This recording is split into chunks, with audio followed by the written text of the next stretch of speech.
Hi అండి అందరికీ. అందరూ ఎలా ఉన్నారు? అందరూ బాగున్నారా? ఇవాళ ఫ్రైడే కదండీ! అందుకే రాగి చెంబు తీసుకొని దాంట్లో పసుపు, కుంకుమ, అక్షింతలు వేసి ఇలా పూలతో అలంకరించుకున్నాను. అలాగే గంధం రాసి బొట్టు పెట్టి ఇలా రెడీ చేసుకొని ఈశాన్య మూల ముగ్గు వేసుకొని దాంట్లో పసుపు, కుంకుమ వేసుకొని ఆ చెంబుని ఇలా పెట్టుకున్నాను. ఈశాన్య మూల లక్ష్మీ స్థానం అంటారు కదా! అందుకని ఇలా ఈశాన్యం పెట్టుకుంటే చాలా మంచిదండి.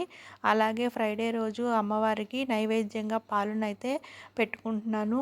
అమ్మవారు పాల సముద్రంలో ఉద్భవించారు కదా! అందుకని అమ్మవారికి పాలంటే ఎంతో ప్రీతికరం అని అంటారు.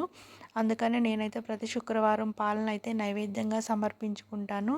అలాగే ఉప్పు దీపం, కుబేర దీపం, కామాక్షి దీపం కూడా వెలిగించుకొని నా పూజనైతే ఇలా కంప్లీట్ చేసుకున్నానండి. మీకు నచ్చితే లైక్ చేయండి. అలాగే సబ్స్క్రైబ్ చేసుకోండి.